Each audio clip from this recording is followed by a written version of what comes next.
I'm hoping that they can see the facts that they've already talked about over and over again and decide that they made a bad decision and release him. Hope for a second chance for Kevin Strickland. Tonight, a new glimpse into his life through the eyes of his brother. Good evening, everyone. I'm Andres Gutierrez. Monday is going to be a pivotal day for the man some say has been wrongly imprisoned for decades. Kevin Strickland was convicted in the late 1970s in connection to a triple murder in Kansas City, Missouri.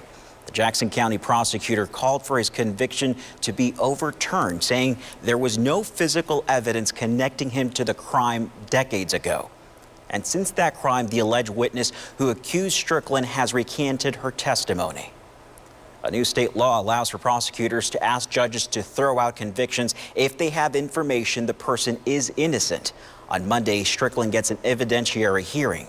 KSHB 41 News reporter Leslie Delasport talked to Strickland's brother as groups rallied today for Strickland's release. Free Kevin Strickland. Done enough hurt to our family. Let him go.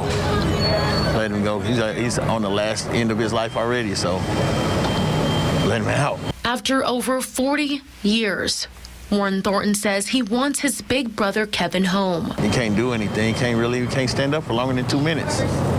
Let him out. I mean, what's he gonna hurt? He's so far out of tune. I asked him, I said, what are you gonna do? He said, I've been trying to keep up with TV a little bit, but other than that, he has no reality of how it is out here at all, of what McDonald's tastes like, what a Minsky's pizza tastes like. Now 62, after going to prison at 18, Kevin Strickland has missed out on life, including the death of their mother in late August of this year. My mother was not able to see him at her passing, and that was probably one of the biggest things that she wanted to at least be able to see her son one time before she passed. Her death leaving Kevin silent, according to his brother, who last spoke to Kevin in early September. The last conversation was, let me talk to Mom.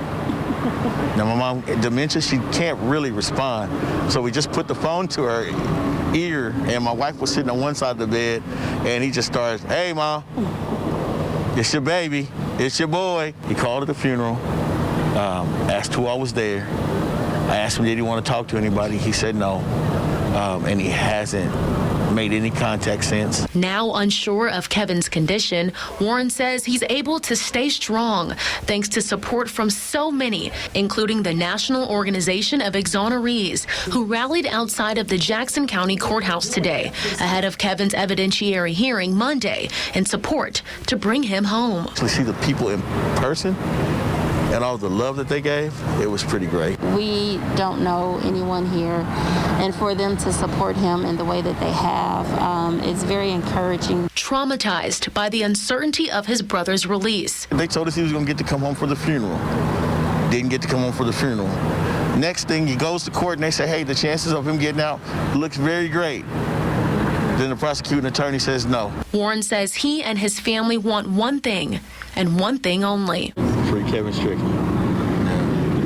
Free my brother. In Kansas City, Leslie Delasport, KSHB 41 News. Thank you so much, Leslie, for that report. On Monday, Strickland's attorneys will argue opposite the Missouri Attorney General's office. The AG has maintained that Strickland is guilty. The summer Missouri Governor Mike Parson told KSHB 41 he's not convinced Strickland is innocent. We'll be at that hearing and look for coverage starting Monday.